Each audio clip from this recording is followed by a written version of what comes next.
Hey everybody, it's Master Gallengeist here, bringing you my review for Avengers issue 5, and this issue got crazy as all get out. I mean, I didn't know exactly how the Avengers were going to effectively fight the Dark Celestials, but I kind of liked where it went at the end, and was like, yeah, this is pretty great.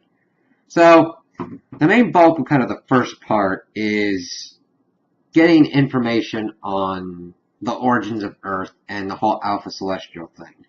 Talking about how the progenitor was essentially patient zero for this space infection. That this horde of locusts essentially would usually go after infant planets, but found out that there was more energies in the Celestials. So this one got into the Alpha Celestial, mucked it up, and it just crashed on Earth about like 4 billion years ago. Started vomiting everything, weeping radioactive tears, just bleeding everywhere, and it just mixed into the Earth and just created life. I'm like, okay, cool. So we see this as Loki's telling this to Captain America. Cap being like, it's more of what you do with your life rather than how you're born. Loki keeps going into it, and we see that Robbie is near. He's hearing everything that's going on. The next Celestial to come was like the 1 million BC one. Hypothesized that this was the lover of the other Celestial named Zagreb the Aspirant. Of course, it touches down and it fights the 1 million BC Avengers. And it was probably mad with like grief and also being infected by the Horde as well. So they essentially bury it.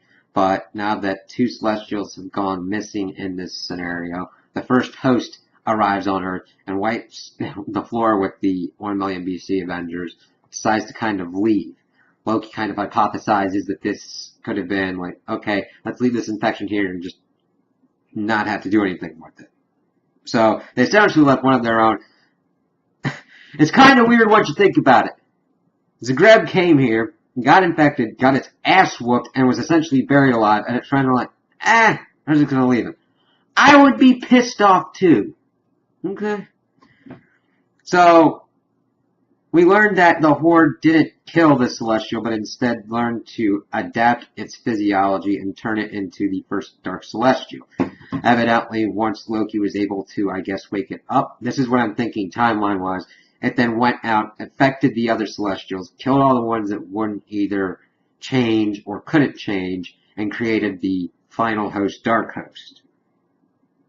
Saying that it was now turned into Zagreb the Sorrower, and that it had infected and felled every Celestial in existence, which is a big move, cosmic front, because the Celestials are an important part of the cosmic and overarching ecosystem of this universe. So there's going to have to be some changes to that if the Celestials are gone. So Cap's pretty much just been antagonizing Loki and being like, screw you, man. So Loki starts trying to drown him, but Robbie comes in and saves him.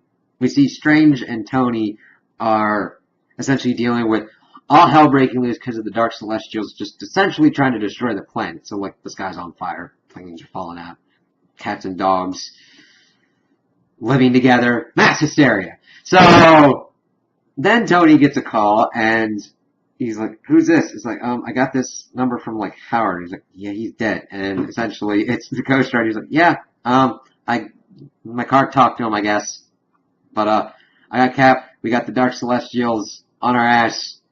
We kind of need help, kind of stuff. And I was like, listen, I think we just passed Sweden. It's like, alright, we're coming to you. And then the scythe almost takes them out, and they get, like, thrown out into somewhere around northern Europe, close to Russia as well. And Cap compliments Robbie on his driving. And since Robbie hasn't really had that much contact with the Avengers, he's thinking he's being a smartass, but Cap kind of puts him straight. He's like, no, Tony's a smartass. I'm the hard ass. So I kind of like that differentiation. And they go to need to evacuate the town. Loki was locked in the trunk, like Celestials, get me out of here and kill the Avengers. So we find out that Tony and Strange have actually gotten into town. They're starting to evacuate everybody, but they see that the bugs are starting to pop up. Then, boom, we see Black Panther and Carol pop up, and they've essentially attuned their physiology. Well, Carol's physiology has been attuned to it. Black Panther's suit has been attuned to the bug energy, so they're essentially on bug duty, blasting and everything. So, Cap pretty much gives the lowdown about like how the Horde and the Dark Celestials are all connected and everything. And it was funny because Tony called Ghost Rider Racer X. Speed Racer references. I love that kind of stuff that pops up. So, they essentially get the lowdown and they're like, okay, we need to take down these guys. We've at least got you to be able to take out the Horde. That's pretty good. Yeah, but I don't have anything to penetrate Celestial armor. And what do they need? Thor and She-Hulk pop up and like, we got you on that. And Thor asks She-Hulk if she's in the right frame of mind to make the decision because she's like, give me that. Give me the blood of your mirrors.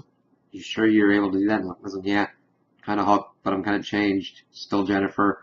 Yeah, let's do this. And they start eating it. And then they kind of start freaking out and everything. But that's kind of where we're left off for a minute. And we see that all hell's breaking loose a little bit more. And Black Panther wants Strange to phase him into the Celestials to start taking them out. Of course, Strange thinks this is suicide. And because he thinks that, he will do it himself. But Tony's plan has popped up. And he's like, yeah, my awesome plan's here. And Stranger's like, Jesus, what the hell? Where do you keep that thing? He's like, I got it parked on Mars in case of these eventualities. And he's going, how rich are you? And Tony's just like, yeah, whatever. We then start getting towards the end of the issue, and Ghost Rider has just gotten on a tractor, Ghost Rider it, and is trying to get people out. He, of course, is freaking out because he's only dealt with, like, street-level people at this point. He's like, I don't even fight this stuff. Cap, of course, understands this as the soldier. He's like, listen, I understand what you're thinking right now. But, come on, we can do this. He's like, you're more than your car. I carry the shield. It doesn't carry me. And, look, you're able to upgrade that tractor. What else can you do? And he's like, we're going to need your firepower. I can't stop you from going. But if you're going to stay here, you need to bring the fire. He's like, all right. He goes over there and he sees the celestial body. He's like, all right, this is going to be gross. No one's recording this. Goes in and says, this enough fire for you, Cap? It's like, he's ghost riding a celestial. That's a big thing. It's very rare to see just regular Marvel characters wielding the powers of these celestial gods. We're going to have to wonder why Robbie is able to do this and what this cost is going to be. So, Carol starts seeing this and seeing what's going on with everybody. So she wants to be big too. But, of course, Black Panther's like, listen, we got to recharge ourselves with these bugs and everything. And we got bug duty. We got our roles to play. Cap's like, hey, I want in on that too. And we see that Loki and Strange start going at it. And they start seeing everything going on. We see that the Ghost Rider's even wondering about his strength. Like, how strong am I? This isn't just the Celestial. What's going up with me? I like that. I wanted that kind of stuff in the Ghost Rider comic book. So if we get that here, I'm fine with that. It's just, that's the kind of stuff that I love diving into these characters. And I hope that they continue doing that. Even if they don't give him his own series.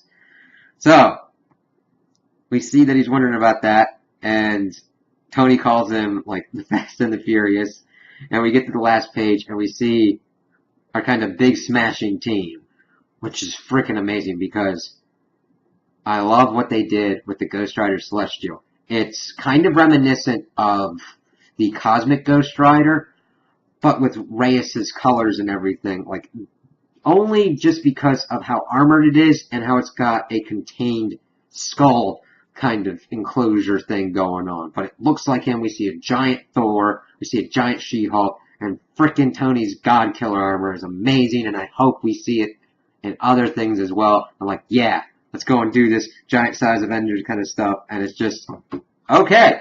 I didn't think we'd get to this point and have it done like this, where we got 4 giant size Avengers getting ready to rumble with the final host. But hell yeah, let's get this going. I can't wait to see how this arc closes out. So those are my opinions on the issue. Tell me what you guys think in the comments below. If you liked it, if you didn't like it, if you agree with me, if you disagree with me.